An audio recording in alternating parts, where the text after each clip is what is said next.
स्वतःच्या वडिलांना रक्ताच्या थारोळ्यात पाहिलं आणि पाहता क्षणी तो मुलगा त्याच वेळेला वेडा झाला.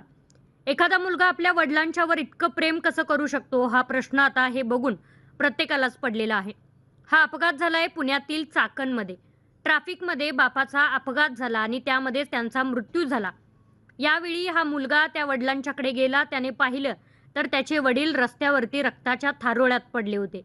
त्यांना पाहता क्षणी त्याने त्याच्या कपाळाला हात मारला आणि पप्पा म्हणून एकच शब्द ओरडला. तो शब्द कदाचित त्याच्यासाठी त्याची स्मृती असतानाचा शेवटचा शब्द होता आणि अचानक तो वेडा झाला. हातामध्ये एक फोटो घेऊन प्रत्येकाला विचारत फिरत होता, माझ्या आप्पाला कुणी पाहिलं का? माझ्या आप्पाला कुणी पाहिलं का? असं म्हणून वेडा झाल्यानंतर तो प्रत्येकाला स्वतःच्या वडिलांचा फोटो दाखवत फिरत होता.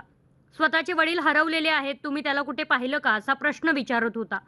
एखादा मुलगा आपल्या वडिलांच्यावर इतकं प्रेम करू शकतो का?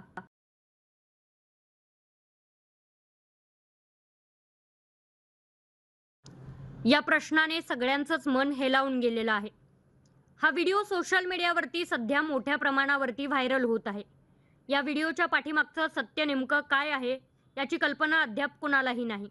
मात्र एखादा मुलगा आपल्या वडिलांच्यावर किती प्रेम करू शकतो याचं मात्र हा मुलगा एक जिवंत उदाहरण आहे.